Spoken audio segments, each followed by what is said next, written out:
Coming soon to own on video and DVD. He's a bisexual. Well, I could have told you that, sweetie. He took you ice skating, for God's sake. The weird thing is he was so open about it.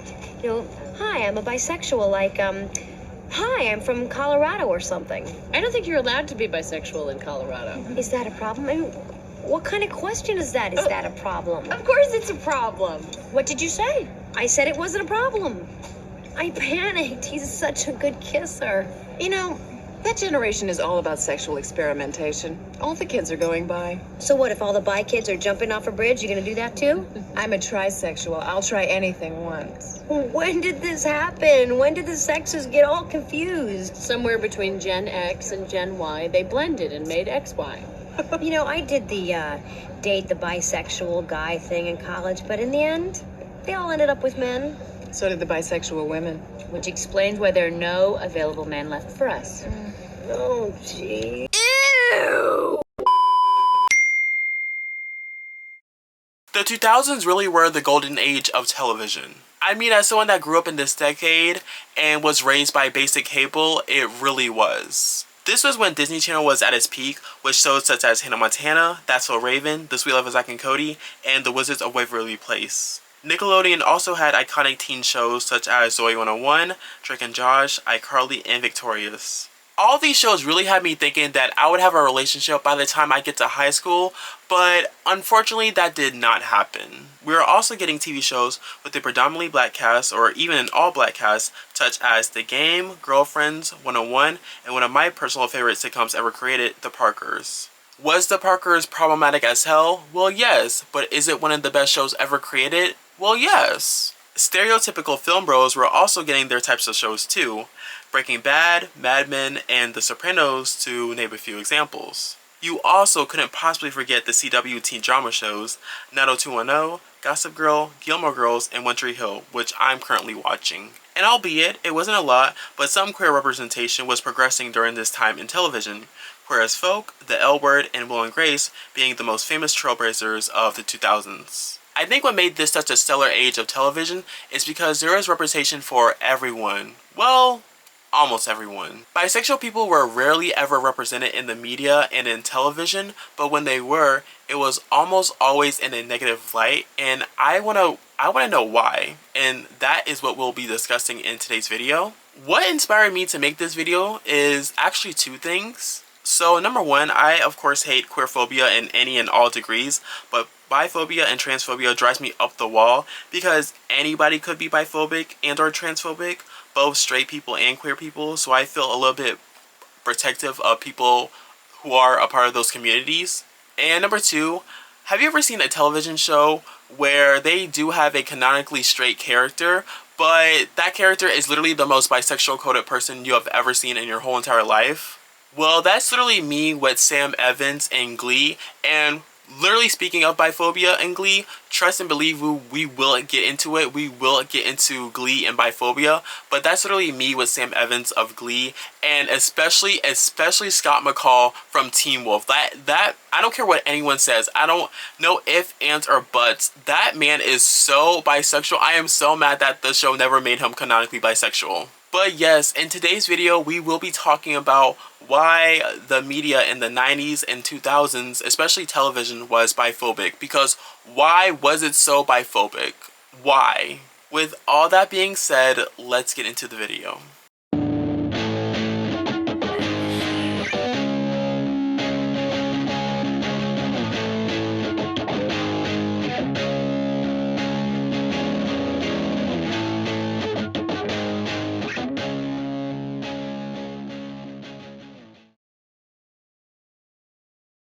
Before we can sink our teeth into why 90s and 2000s media was so biphobic, we first have to define biphobia and bi-erasure. Biphobia is an aversion to bisexual people or bisexuality as a sexual orientation. Biphobic prejudice commonly presents as denial that bisexuality is a genuine sexual orientation. Negative stereotypes about bi people who are bisexual, such as beliefs that they are promiscuous or dishonest, or bisexual erasure. Bisexual erasure is a tendency to ignore, remove, falsify, or re-explain evidence of bisexuality, or similar identities such as pansexuality. in history, academia, the news media, and other primary sources. Bisexual erasure happens in both heterosexual and LGBTQ+ communities, and bisexual identities are often described as just phases or confusion. Bisexual erasure happens when bisexual people are ignored, dismissed, or downplayed. The lack of recognition towards bisexuality affects bisexual individuals and how they see themselves and how others see them. This erasure then can influence a bisexual person's mental health, identity, and visibility. Biphobia and bisexual erasure, like any other forms of discrimination, cuts way deeper than someone not understanding bisexuality, and I have a few statistics that I want to share. And again, I'll be talking about physical and sexual violence, workplace harassment, suicide, and substance abuse in this section of the video. So if you are triggered by those topics, then feel free to skip to this time frame in the video. But I will leave links and resources in the description box below, so if you need to, please check those out. According to stonewall.org.uk, 1 in 5 bi people, which is 20%, are out to all family members compared to 3 in 5 gay men and lesbians, which is 63%. 2 in 5 bi people, 42%, hide or disguise their sexual orientation at work for fear of discrimination. In a 2016 study, 18% to 31% of people reported believing that bisexual women are inherently hypersexual, promiscuous, or unable to be in monogamous relationships. That same study found that general perceptions around bisexual men were negative as well. As such, only 12% of bi plus men felt safe to come out to others. Bisexual people make up most of the queer community, but fewer come out compared to gay men and lesbians because of the lack of acceptance by both straight and queer communities, and negative stereotypes such as they're more likely to cheat, they're secretly gay or straight, they're confused, they're going through a phase, and or they're bad partners. Bi plus women are often accused of being performative for male attention, since for a lot of straight men, the concept of two girls kissing and or engaging in sexual activity is sexually gratifying for them, the men, or the idea of having a threesome with 2 women, because in men's mind, the women are there to please him. Also, in the case of bi men, plenty of straight women are uncomfortable with the idea of dating a bi man because he does have attraction towards other men, and or he has been sexually involved with other men, or they assume bi men are secretly gay, which is ding ding ding, you guessed it, bisexual erasure. Yay! Literally, there is a link between the patriarchy,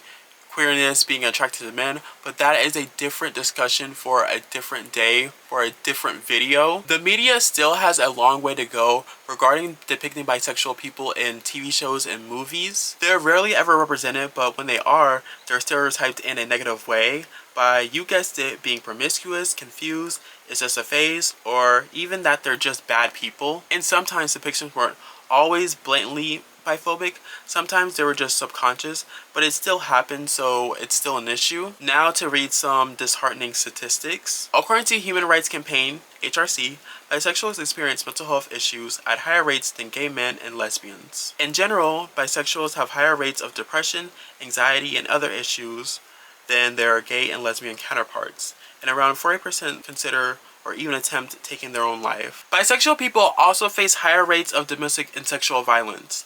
The National Coalition Against Domestic Violence found that about 61% of bisexual women experience rape, physical violence, or stalking by an intimate partner, compared to 35% of straight women.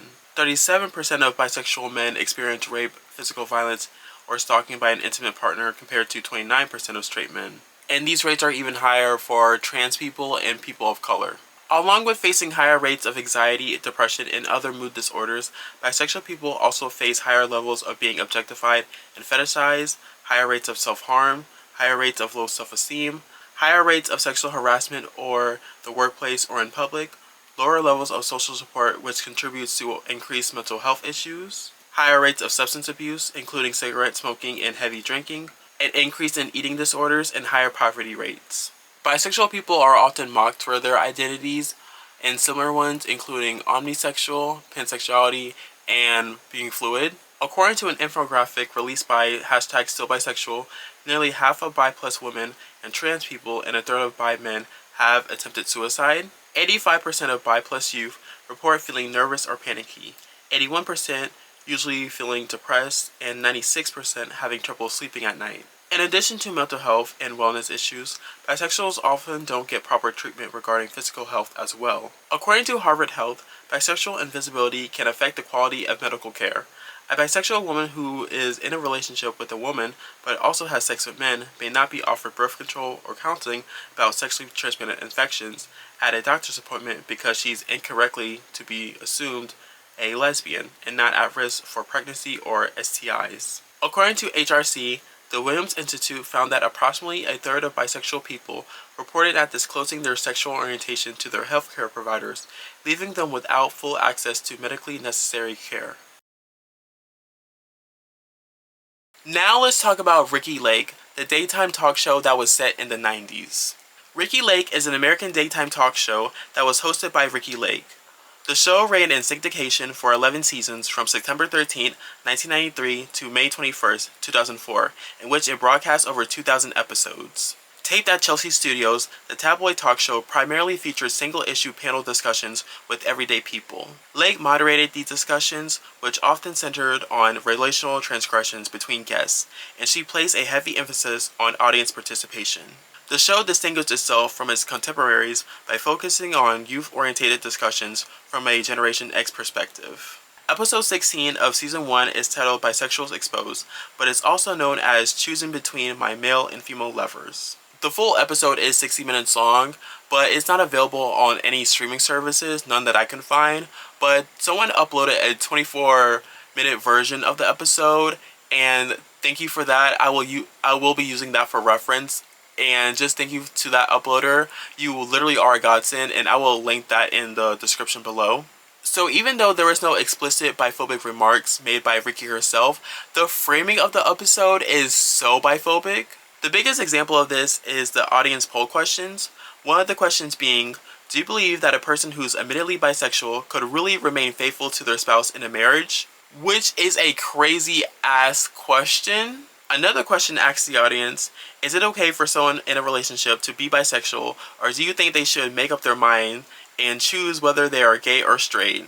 Babe, I'm afraid it does not work like that. Because when you're bisexual, you are bisexual. Just because you are in a committed monogamous relationship with one gender doesn't mean that your attraction to another gender is eradicated or eliminated. That's not how that works. And the episode was framing bisexuals as all cheaters and that's all they do because they are simply attracted to more than one gender, which is very harmful rhetoric, and people really believe that, and people believe it still to this day. This show mainly was set in the 90s and the early 2000s, and it really showed that during this time, people really just didn't understand the concept of bisexuality or just didn't believe it. And very narrow-minded people really believed that sexuality was binary. Either you're gay or you're straight. In the episode, there was even an audience member who straight up told, no pun intended, but who straight up told one of the show's guests that she was confused about her sexuality, which is just disgusting and gross. I think you guys up here are confused. You need to be alone. Think about what you want to do, because I can't believe that you're with a woman, then you're with a man, with the man, with the... Why can't you believe it? Bisexual. You're confused. Confused. This is what it's called, confused. So sit alone and figure out what you want to do. And one of the most known egregious depictions of biphobia from 2000s television is Sex and the City's Season 3, Episode 4, Boy Girl, Boy Girl. I'm pretty sure everyone under the sun knows what Sex and the City is, but I will give a brief overview. It's a show from HBO about a white woman named Carrie Bradshaw, a sex columnist, and her 3 white women best friends in New York City navigating life, career, love, sex, and relationships. The show ran for 6 seasons from 1998 to 2004. Boy Girl premiered on June 25th, 2000. During Pride Month, it's actually insane to air a biphobic episode of television, but they were moving. The episode is about Carrie dating a younger guy, Sean, but gets uncomfortable after learning that he's bisexual. So let me explain my gripes with this episode, if it already wasn't clear enough. So obviously my least favorite but most memorable scene in this entire episode is the lunch scene. Yes, that lunch scene when all 4 friends are talking about Sean and bisexuality and all the biphobic rhetoric spewing out of their mouths. And only one of the friends were open to the idea of dating a bisexual man, and I believe her name is Sam. If I were to ever get into the show and give it a chance and watch it, I think she will be a character that I actually like. Another issue I had with this episode is after learning that he's bi, when she gets intimate with him, she's asking him dumbass questions, one of them being if she is a better kisser than a man. Girl, what are we talking about here? And Sean is such a cutie. Literally, he keeps reassuring her that he is into her, and for him, it is about the person and not the gender. And of course, we have the last part of the episode with Sean taking Carrie to his ex-boyfriend's birthday party. The party attendees play Spin the Bottle, and a woman, Alana Morissette's character, spins on Carrie. They share a kiss. Carrie gets up and she exits the party, and she never sees Sean again, which I think Sean dodged a major bullet. And I'm just thinking to myself, instead of ghosting this man in actual life, you couldn't just communicate your feelings like an adult? The funny thing about this show was, at the time, it was viewed as very progressive, and it was because it openly talked about things such as sex and sexuality, but we have an episode like this that is very biphobic. And Carrie Bradshaw, she is literally a sex columnist, and she is a self-proclaimed sex expert, but she struggles to understand the concept of bisexuality. Right, okay, sure. Another example of biphobia displayed in 2000s media was in Degrassi, The Next Generation. You know Degrassi, that Canadian teen soap opera that Aubrey Graham was in. This happens in Season 5, Episode 16, titled Our Lips Are Sealed, Part 2. This was centering the storyline of Paige realizing her feelings for Alex and starting a relationship with her. Paige's best friend Hazel isn't happy about it because she doesn't care too much for Alex. There's a scene with all three of them going shopping at the mall, so Hazel and Alex could spend more time together and learn to get along for Paige's sake. But Alex and Hazel end up getting into an argument, and Hazel says to Alex, and I quote, "BTW, Paige used to be straight until you came along and made her gay." I'm sorry, I know I didn't hear that right. Do I want to rerun again? Because that was insane. This girl literally said, Paige used to be straight until you came along and made her gay. Once again, I fear it does not work that way. And this is why we say representation matters. It matters to have bisexual representation in media, TV shows, movies, books, because it is like Hazel has never heard of the word bisexual before, and to be fair, she probably hasn't. She probably has not. I mentioned this in the beginning of the video, but one of the most atrocious depictions of bi-erasure and biphobia I have ever seen in my whole entire life is in Season 2, Episode 14, episode of Glee, Blame It on the Alcohol. Ever since I was a child watching Glee for the first time, I was furious how Kurt was treating Blaine in this episode, especially when Blaine is trying to figure out himself, and that puts Blaine in a very vulnerable situation. And I've never been one of those gay guys that hate on bisexual men. If anything, being a queer person myself, I don't think it makes any sense to invalidate someone else's sexuality, because you would think, as a queer person, as a gay person, you know exactly what it's like when someone invalidates your sexuality, so why are you doing that to other people? And now, rewatching this episode, still to this day, it pisses me off.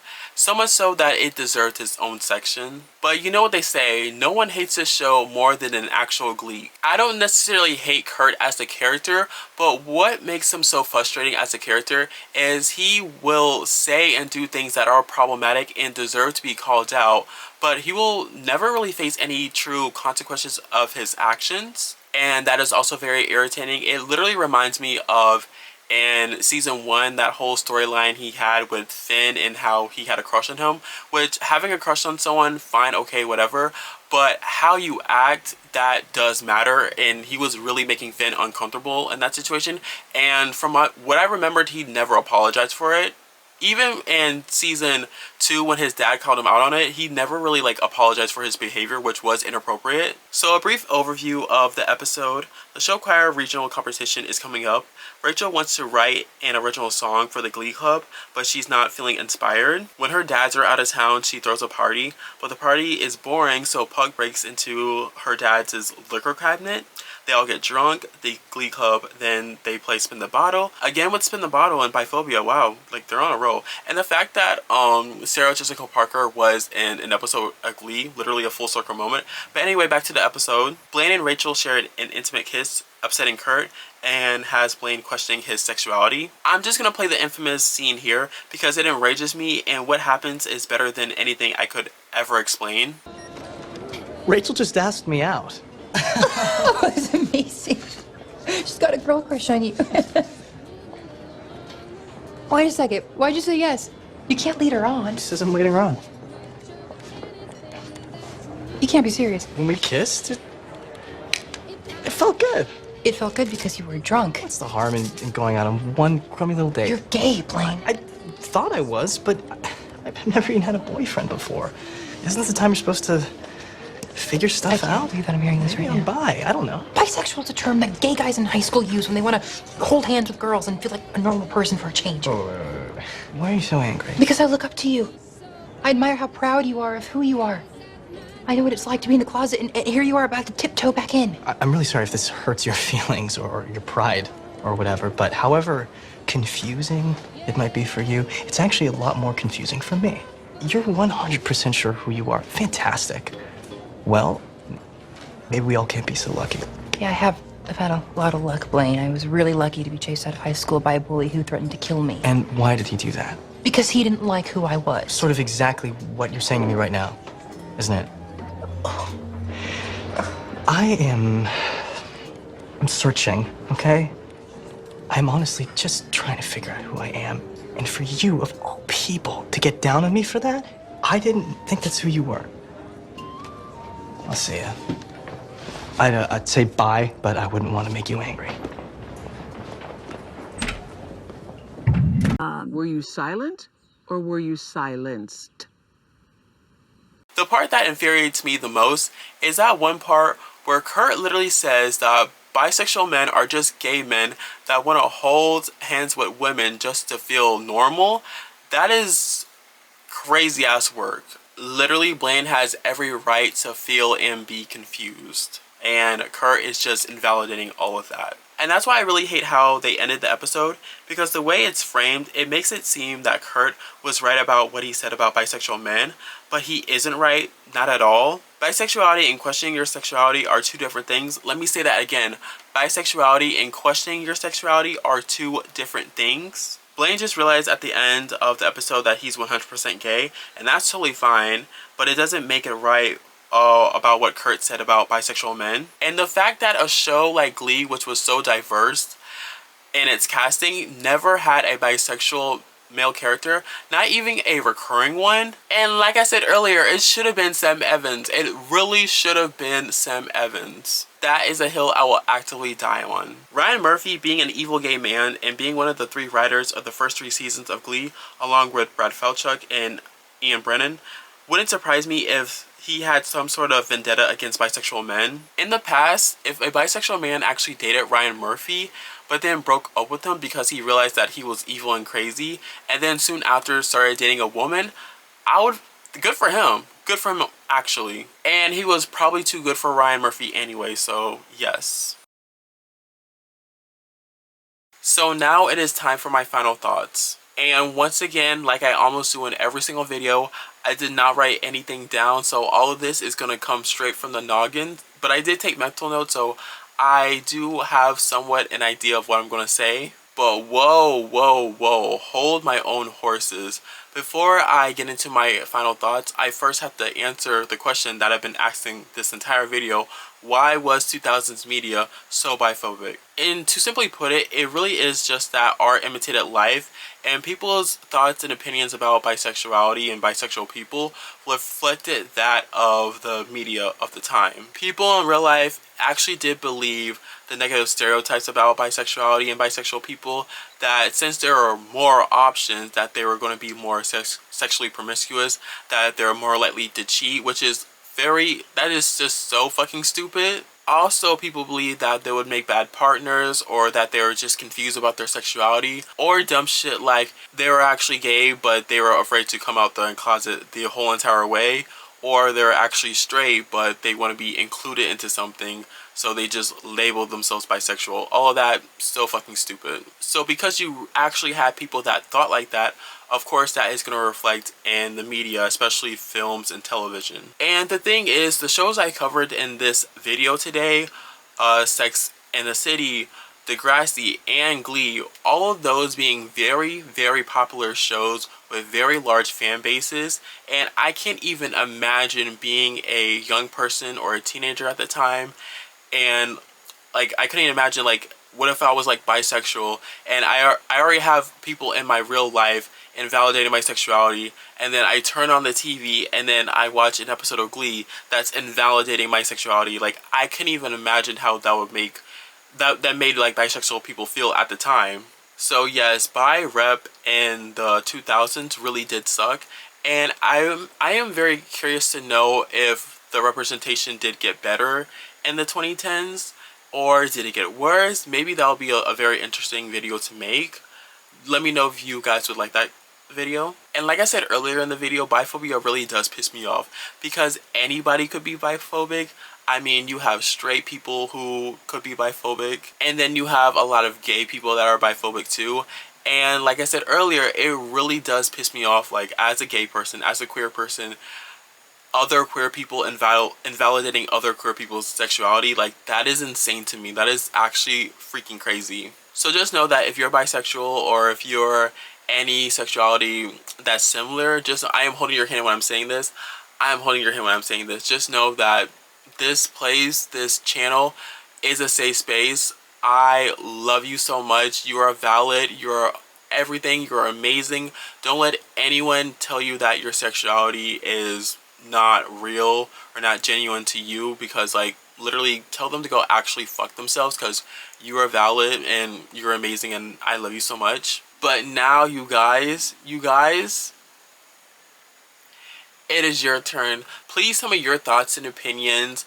Literally, it's so interesting because I feel like I barely even scratched the surface when it comes to biphobia and television. I know there's a lot of shows that had probably like a biphobic episode, so please, like, comment some TV shows that, like, literally had a biphobic episode that rubs you the wrong way when you first saw it. And please let me know your thoughts on this video. Did you love it? Did you hate it? Hopefully you didn't hate it. And bisexual people, like, literally make your voices heard in the comment section below, because I love you guys.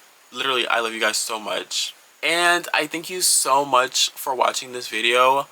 I love you so very freaking much. And later, skaters. Skaters, I will see you later, okay?